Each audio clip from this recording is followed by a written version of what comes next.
Hola, mi nombre es Rodrigo Puntriano, trabajo en AFP Integra y estoy aquí para darte la bienvenida a otro episodio de Infórmate con Integra, el podcast de AFP Integra donde aprenderemos más sobre finanzas, pensiones y empleabilidad. Hoy hablaremos sobre sesgos financieros y estoy aquí con Alice Gutiérrez, que es experta en economía del comportamiento y pensiones. Bienvenida, Alice. Hola Rodri, un gusto estar aquí, muy chévere poder contar con este espacio donde hablaremos precisamente de esos sesgos mentales y cómo ellos inciden en la toma de decisiones financieras. Y justo lo primero que quería tocar es entender un poquito más qué son y cómo funcionan estos sesgos financieros. Sí, claro, los sesgos o las heurísticas son esos atajos que nuestro cerebro utiliza para tomar decisiones rápidas, un tanto haciendo como le trampa a la parte racional de nuestro cerebro y de esa manera no tener que invertir tanta energía en tomar una decisión. Por tanto, los sesgos siempre aparecen cuando tenemos que tomar bien sea una decisión para gastar o bien sea una decisión para ahorrar. Y en ese sentido, pues hay varios y precisamente hay un par que inciden de manera importante en esa toma de decisiones cuando tiene que ver con el ahorro. Entonces, por ejemplo, a todos los seres humanos se nos dificulta vernos en el largo plazo. Se nos dificulta vernos con los cachetes caídos, con la nariz más grande, con las canas y por tanto pues no somos empáticos con ese yo del futuro y se nos cuesta tomar acciones para poder decir, voy a ahorrar 10 soles, 15 soles, 30 soles para cuando yo tenga 60, 65, 70 años. Entonces, hay un sinnúmero de condiciones naturales de nuestro cerebro que van a hacer que esas decisiones pues, necesiten un poco más de esfuerzo, que necesiten un poco más de racionalidad para poderlas utilizar. Y para aterrizar un poquito más, estamos hablando de sesgos naturales, es decir, es la forma en que nuestro cerebro procesa la información y que interfieren o modifican la manera en que tomamos decisiones. Tendemos a pensar que las decisiones son completamente racionales, que son súper reflexionadas y que tomamos decisiones basadas siempre en los números o en la información más verdadera que tenemos a la mano. Pero no siempre es así, ¿verdad? Es cierto. Hay muchas teorías alrededor de cómo funciona el cerebro, esta máquina tan potente que tenemos nosotros. Hay pensadores como Daniel Kahneman, seguramente muchos han leído los libros de él, Pensar rápido, pensar despacio, no es ruido. Tiene muchos textos alrededor de los temas. Hay otras teorías de un neurocientífico, si no estoy mal, que es Paul MacLean, que dice que nuestro cerebro se divide en 3 partes. Una parte animalesca, reptiliana, que responde a los instintos, que si empieza a temblar en este preciso momento, pues creo que tú y yo vamos a salir corriendo. Esa parte de nuestro cerebro. Encima de esa parte, pues está la parte emocional, el cerebro límbico, ¿cierto? Donde está esa emoción de susto ante el temblor que ojalá no ocurra en este momento, ¿cierto? Y por encima de ello está la neurocorteza, que es ese cerebro analítico, ese cerebro que planifica. Entonces, estar en la neurocorteza, o sea, estar en plenitud racional, nos ocupa el 80% de nuestra energía.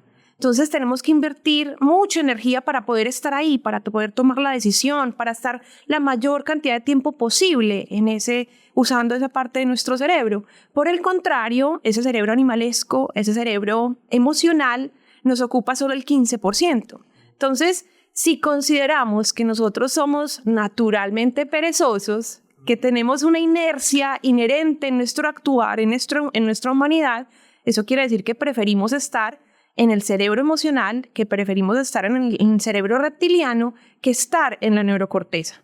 Entonces, allí es donde decimos, necesitamos un mayor esfuerzo para poder tomar decisiones financieras, sobre todo decisiones financieras que implican guardar un poco para utilizar en el futuro, guardar un poco la sensación de uso, de tangibilidad en este momento para poderla usar, si valga la expresión, la redundancia, usarla 30, 40, 20 o hasta un año después, ¿cierto?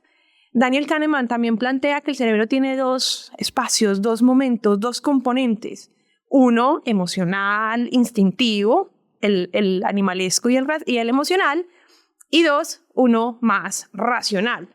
Y sin lugar a dudas, las heurísticas y los sesgos de los que acabamos de mencionar son esas formas en las que el cerebro utiliza rápidamente uno u otro y que muchas veces nos generan trampas, ¿cierto? Entonces, por eso es que es mucho más fácil gastar. Entonces, salimos del trabajo y nos acaban de pagar la nómina, la mensualidad, y como yo me lo merezco, me voy a ir a comprar un bolso, ¿cierto? Ajá. Y ese bolso me genera gratificación, me genera una explosión de dopamina, ¿cierto? Y por tanto me siento bien habérmelo gastado. Conectar con la sensación de dopamina del ahorro es un tanto más complejo, ¿cierto? Porque lo voy a disfrutar después. Entonces, solo el instinto, solo la condición humana hace que yo sea más propenso a gastar y menos propenso a ahorrar.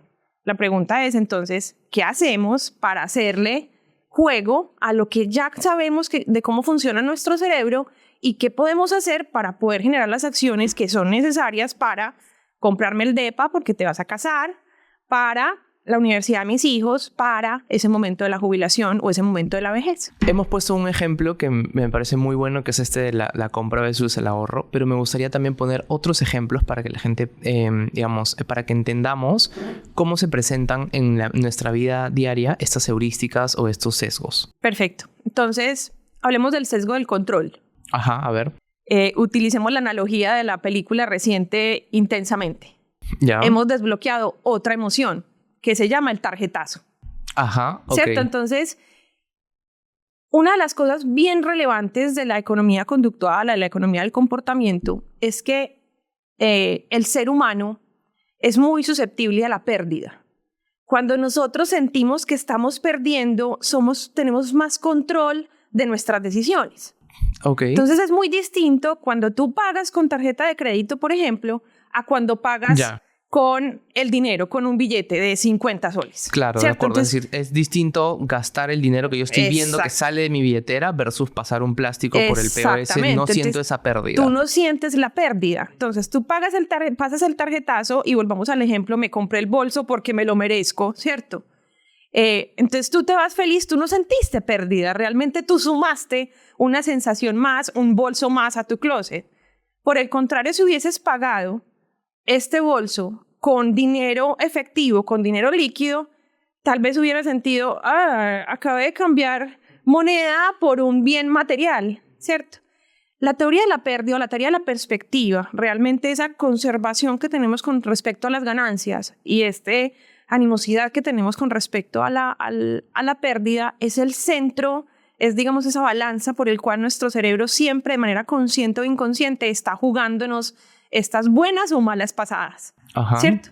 Entonces, realmente estas heurísticas, estos sesgos, como bien lo mencionas, en el caso del bolso, en el caso de he desbloqueado una emoción más que se llama el tarjetazo y entonces me voy por la vida pasando tarjetazos.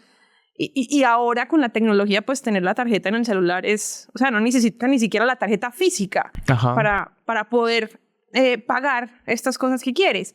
Esa teoría de la perspectiva hace que todo el día estés como tratando de encontrar el costo de oportunidad de una cosa o la otra. Uh-huh. Te doy una clave. Cuando hablamos de ayuno financiero, por ejemplo, generalmente, la primera recomendación para uno empezar a sanear sus finanzas es que por un espacio de tiempo solo pagues con dinero físico líquido. Que no utilices tarjetas de crédito, que no utilices tarjetas de débito o de tus ahorros, sino que realmente seas consciente de que estás transfiriendo este dinero para adquirir o para pagar, etcétera, etcétera, y por tanto seas más consciente de esa sensación de pérdida. Ese, por ejemplo, es la primera recomendación cuando hablamos de ayunos financieros, es empecemos a, obviamente, recortar todas las deudas y demás, pero sentir la pérdida realmente por aquello que estás intercambiando bienes, recreación, servicios, etc. Digo, decir, gastar el dinero que tienes. Exacto. Y no utilizar la tarjeta de crédito o la deuda, por ejemplo. Esto me parece muy, muy importante porque creo que otro sesgo que también es muy interesante es la que habíamos mencionado, la aversión a la pérdida, ¿no? Nosotros sentimos más dolor de perder algo que dejar de ganar algo que no hemos ganado, ¿no? Entonces, eso también creo que se refleja en los ahorros. Por supuesto. Por supuesto. Inclusive, seguramente muchos que nos están escuchando han ido a un casino, ¿cierto? Ajá. Y cuando ya estamos perdiendo, como que decimos, pero ya estoy perdiendo, ya estoy entrado en gastos, ya una moneda más, una moneda menos no va a hacer la diferencia. Entonces siempre estamos esperando como que Mejor dicho, estamos tan hundidos en la pérdida que salir de la pérdida nos cuesta. Muy distinto a si voy ganando, y si voy ganando me da más miedo perder aquello que ya gané y por tanto soy más, vuelvo a la redundancia, conservador y puede que me retire más rápidamente en ese casino, ¿cierto? Entonces, en realidad, todos nosotros, hasta el que tiene PhD, el CEO, el analista, el que nos está ayudando en la puerta del edificio, todos contamos con heurísticas y sesgos. Solo que hay algunos que tratamos de entrenarlos muchos más. Entonces, los sesgos se entrenan y la primera forma de empezar a entrenarlos es haciéndolos conscientes, ¿cierto? Entonces, hablamos del sesgo, como les decíamos ahorita, de la identidad. El sesgo de la empatía, no soy empático con mi yo del futuro, ¿cierto? El sesgo de la tangibilidad.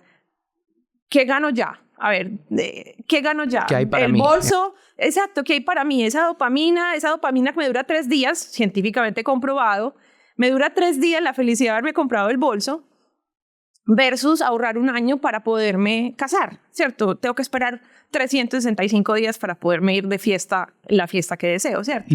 Tal cual. O sea, el sesgo de la tangibilidad, el sesgo del control. Entonces creemos que tenemos el control con el tarjetazo, pero nos vamos día en día poniendo tarjetazos y cuando llega la cuenta estoy, ¿cierto? El sesgo, por ejemplo, de la inercia. Entonces, si yo te digo, listo, vamos a ahorrar y tú me dices, sí, voy a ahorrar. Ya tomaste la primera decisión de ahorrar. Pues si yo te digo que tienes que ir a un lugar físico a entregar un papel, a firmar y hacer todo el procedimiento para poder generar la acción del ahorro, pues vas a decir, no, qué pereza. Tal cual. No voy a ir. Claro. ¿Cierto? Entonces... Lo postergo posiblemente, ¿no? Completamente. Entonces, en la medida en la que seamos conscientes que existen estos sesgos y que mantengamos ese nivel de conciencia, lo que vamos a hacer es empezar a entrenar a nuestro cerebro para tomar mejores decisiones y poderle hacer bypass a los sesgos que son naturalmente un bypass. Y hay una pregunta que me parece importante, porque lo que estamos diciendo es que nuestros comportamientos, no solo los financieros, sino en general, están influenciados, no definidos, pero influenciados por ciertos sesgos de nuestro cerebro. Entonces, ¿esto siempre va a ser así? Es decir, ¿a mí siempre me va a costar ahorrar o siempre me va a costar hacer ejercicio? A ver, sí, a unos más que a otros, depende de tu entrenamiento. Te voy a poner el ejemplo aterrizado al gimnasio. Uno empieza a ir al gimnasio y eso es completamente difícil. A uno le duele hasta el alma, claro, ¿cierto? Pero a la medida en la que yo voy yendo todos los días, en que voy generando el compromiso, mi cuerpo también va entrenándose, va generando resistencia a dejar de hacerlo, porque si lo dejo de hacer ya empiezo a sentirme mal. Lo mismo ocurre con otros aspectos de la vida, lo mismo ocurre con estos sesgos y con esta forma en la que nuestro cerebro funciona. En la medida en la que yo empiezo a disfrutar y a sentir que el ahorro me genera dopamina, que el ahorro me genera beneficios, yo empiezo a darle una connotación de emoción. Se volvió un hábito. Se volvió un hábito, exactamente. Entonces, si el gasto está muy fácilmente asociado a las emociones, estoy triste, como chocolate, ¿cierto? Estoy triste, compro algo y me siento bien. ¿Qué pasa si cuando yo empiezo a ahorrar y empiezo a gozar de esos ahorros, pues yo empiezo a decir, esto funciona, ¿cierto? También tiene una impronta emocional. Con esto que estoy diciendo, no está bien ahorrar y solo ahorrar y nunca gozar. Ya. Uno debe ponerse reglas. Yo ahorro y en cierto momento voy a gozar, bien sea porque cumplí mis propósitos, ¿cierto? O bien sea porque quiero ir gozando un poquito para no perder el hábito de ahorrar. Volvamos al ejemplo del gimnasio. Voy al gimnasio, eso no quiere decir que yo no pueda comer chocolate, ¿cierto? Es encontrar el balance. El balance. Es decir, la vida y las acciones financieras no son de blancos y negros, son de colores. Y cuando es de colores, encontrar el balance correcto hace que tú puedas mantener las conductas, en este caso en particular financieras, que te posibiliten un mejor bienestar en el futuro. Y ahí, digamos, ya estamos entrando en el terreno de los consejos y de más prácticos, ¿no? Puntualmente, para yo generar estos hábitos, hemos hablado de generarme recompensas por los propios comportamientos, pero también creo que está el facilitarme a mí mismo o tener cierta estructura que me facilite el comportamiento. Por supuesto. A ver, los hábitos también tienen toda una teoría científica alrededor de cómo se constituyen y cómo se hacen, ¿cierto? Seguro todos hemos escuchado alrededor de crea tu hábito en 21 días, por ejemplo. Entonces hay un sinfín de teorías. Lo que sí sabemos científicamente es que los hábitos tienen diferentes componentes, diferentes partes, que si tú las articulas de manera exitosa, pues vas a lograr poder decir, tengo el hábito de 2 puntos, lo que quieras, ¿cierto? Entonces, lo primero es que tienes que tener señales, identificar señales que te posibiliten activar ese hábito, ¿cierto? Ajá. Lo segundo es que debes tener un sistema, no una meta por tener una meta. ¿Qué quiere decir esto? Y volvamos al ejemplo del gimnasio. No es ir al gimnasio por ir al gimnasio.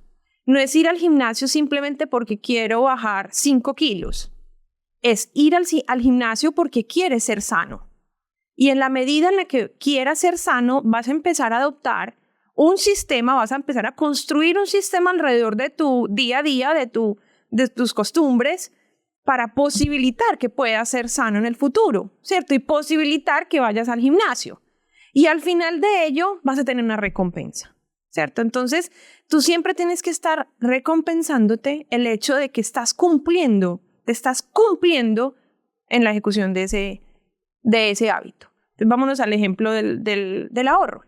Yo quiero empezar a ahorrar. Ajá. Ok, ¿cuál es mi sistema? Mi sistema no debería ser, pues, poder todos los fines de semana irme al mall, al centro comercial y ir a vitrinear. Pues yo debería empezar a cambiar ciertas conductas. No estoy diciendo que nunca vayas, por supuesto que se puede ir, pero no tengas tantas tentaciones si has sido una persona gastona, llamémoslo así, ¿cierto? O cumple una parte de ella, ¿no? Cumple una parte. Dosifica. Entonces, minimízalo. Minimiza tu exposición a esos espacios, a esos entornos donde tú sabes que tú posiblemente vas a gastar más, ¿cierto?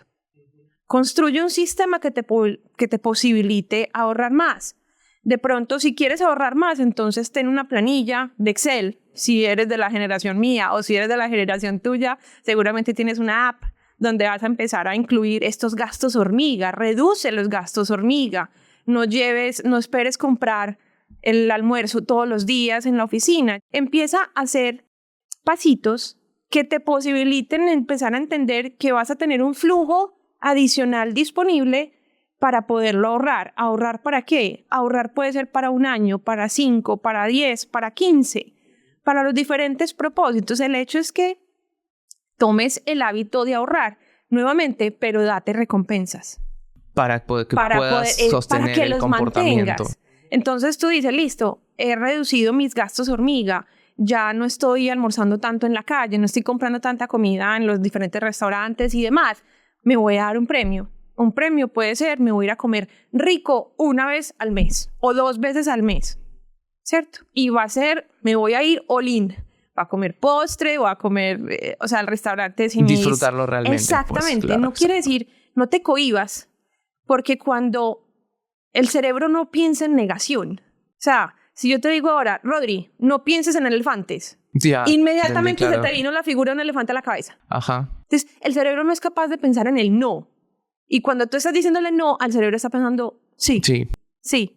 Entonces, consciente e inconscientemente te está llevando a tratar de ver elefantes. Uh-huh. ¿Ya? Claro. Entonces, nos tenemos que recompensar. Y en la medida en la que vamos construyendo este sistema, vamos construyendo la identidad del ahorrador. Me voy a este concepto muy, muy importante. Y esta máquina yo le digo el maquinón, ¿cierto? Porque al final del día, si tú te consideras, si tú te ves a ti mismo como una persona sana, con seguridad te vas a cumplir en el gimnasio, con seguridad vas a tomar mejores decisiones, ensalada versus hamburguesa, ¿cierto? Tú primero defines tus hábitos y llega un momento en el que tus hábitos te definen a ti. Los tienes que vivir, porque es muy difícil que tú tomes un hábito de ahorro si eres Don Gastón. No. Uh-huh. Entonces, Don Gastón se va con su tarjeta, Don Gastón se va con sus soles a gastar y se le va a olvidar y intencionalmente va a olvidar que debería ser don ahorrador, no don Gastón. O sea, el éxito de los hábitos también radica en la necesidad de ser quien quiero ser con ese hábito, de asumir una identidad para que esa identidad me lleve a construir sistemas que me permitan el logro del hábito. Creo que si quieres puedes dar un ejemplo de algún sesgo que hemos implementado aquí en el podcast. Entonces podemos pensar en el sesgo de mi yo futuro. Ajá. Que ese es el sesgo más difícil de todos. Y obviamente las mujeres que yo creo que nos están viendo y nos están escuchando, uno empieza a ver que empieza a salir la arruga y que el cachete se va cayendo, inmediatamente Botox, ven a mí, ¿cierto? Ajá, ok. Entonces hay primero una resistencia física a considerar que vamos a envejecer, ¿cierto? Lo que pasa es que esa Alice sí va a envejecer. Claramente todos los días está envejeciendo, pero todos los días está viviendo más. No se nos olvide eso, ¿cierto? Ahí estamos en el concepto de longevidad y por cada año que pasa vivimos 3, 4 meses más, ¿cierto? Científicamente comprobado también. Yo tengo la obligación de ser empático con esa persona. Con mi yo del futuro. Con mi yo del futuro, ¿cierto? Con esa Alice de cachete caído, de nariz grande y de pelo blanco, ¿ya? Ahora, no tiene que ser tan lejos. Yo puedo ser empática con mi Alice de 5 años en adelante. Ya. O sea, es necesario ser empático con el futuro. Definamos, cada uno tendrá su propia definición de qué es el futuro. ¿Cómo rompo yo ese sesgo? ¿O cómo trato de romper ese sesgo? Porque ese sesgo, pues como lo habíamos venido hablando, es natural y tengo que estar muy consciente de irlo rompiendo en el tiempo. Claro, y solo para contextualizar, estamos hablando de que, digamos, para las personas, nuestro yo del futuro es literalmente un extraño. O sea, cuando pensamos en mi yo del futuro, estamos pensando igual que como si pensamos en alguien que no conocemos versus alguien que sí conocemos hoy en día. Es un extraño, ¿no? Es un completo extraño. Me encanta esa definición. Es un completo extraño. Porque yo nunca me voy a identificar como ese individuo. Nos cuesta identificarnos como ese individuo. Muchas veces cuando uno conversa con sus amigos, uno como que termina diciendo, uy, ya me estoy pareciendo a mi mamá. ¿Y cuántas veces no hemos dicho, no me voy a parecer a mi papá o a mi mamá? ¿Cierto? Uno empieza como a decir, uy, ya somos como igualitas. Entonces, ese sesgo, lo primero que tengo que hacer es empezar a entrenarme para poder llegar allá, ¿cierto? ¿Cómo quisiera yo llegar allá?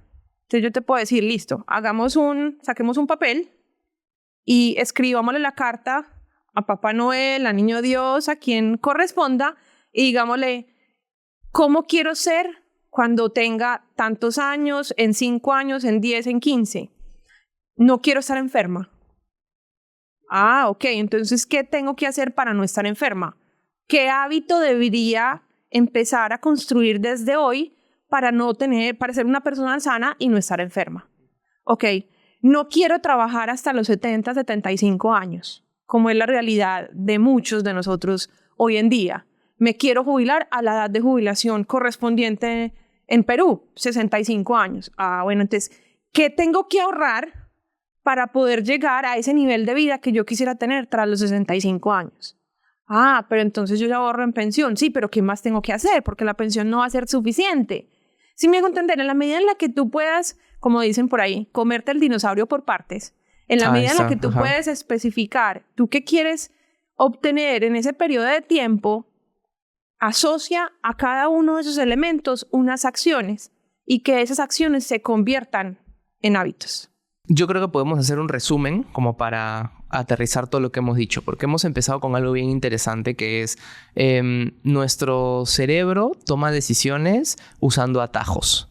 Y esos atajos están naturalmente diseñados ahí. Entonces, no podemos evitarlos, pero podemos ser conscientes de esos atajos que, por ejemplo, hablamos del tarjetazo, por ejemplo, hablamos, ¿no?, de no conozco a quién voy a ser yo en el futuro y un montón de otros atajos que de repente hay muchísimos y no los vamos a poder mencionar aquí, pero lo importante es, hay estos atajos que influencian nuestras decisiones. Para gestionarlos necesitamos, además de ser conscientes, diseñarnos señales y sistemas, ¿no? Y las señales, que sí me gustaría como detenerme un poquito ahí, son alertas, ¿no? Que puede ser cualquier cosa que nos despierte o nos haga recordar un comportamiento u otro. Tú tienes que tener señales identificadas para cuando es un hábito, llamémoslo negativo, ¿cierto? Un hábito que quieres eliminar de tu vida o cuando quieres incorporar un hábito nuevo. ¿Qué señales te pones en tu sistema y el entorno para que tenga el resultado óptimo que tú quieres lograr? Entonces las señales son esos estímulos, ¿no?, que recibimos y que de repente nos gatillan un comportamiento, ¿no? Al final nosotros como personas somos quienes tenemos que reconocer estos sesgos, gestionarlos y ayudarnos a tener los comportamientos que querramos con este sistema. Entonces, si quiero ser saludable, voy a ir a hacer ejercicio o la dieta correcta. Y si quiero pues tener un futuro en el que yo pueda tener ciertos gustos o pueda tener cierta holgura, pues ¿cómo voy a construir eso? ¿Cómo voy a construir el futuro que yo deseo? En cualquier aspecto, ¿no? En aspecto de salud, aspecto de familia, académico de repente, de trabajo y también en temas financieros, ¿no? Construyendo paso a paso, porque el futuro es muy, muy lejano, pero a la vez está a la vuelta de la esquina. Yo creo que la recomendación, y volviendo al refrán de comámonos el dinosaurio por partes, yo creo que uno no se debe dejar abrumar por la palabra futuro y todo lo que implica ese futuro. Yo creo que si uno va incorporando elementos en cada etapa, en cada espacio, y si uno empieza a desagregar en los diferentes aspectos de la vida, obviamente incluyendo el financiero, qué deseo y qué quisiera y cómo me quisiera proyectar, yo creo que es mucho más fácil tomar decisiones hoy o empezar a incorporar estructuras que te permiten llegar a cumplir esos logros, ¿cierto? Yo creo que esa sería la primera recomendación alrededor del futuro y alrededor de cómo le hacemos bypass precisamente a esos atajos mentales que a veces nos juegan una mala jugada, nos pasan una mala jugada. Buenísimo, Alice. Entonces creo que hemos hablado un montón sobre los sesgos, sobre cómo lidiar con ellos y sobre cómo nosotros tenemos también que hacernos cargo de gestionar nuestro futuro, ¿no? Desde todos los hoys que tenemos. No sé si quieres dar un mensaje final a nuestra audiencia. No, yo creo que lo relevante es tratemos de volver consciente lo inconsciente.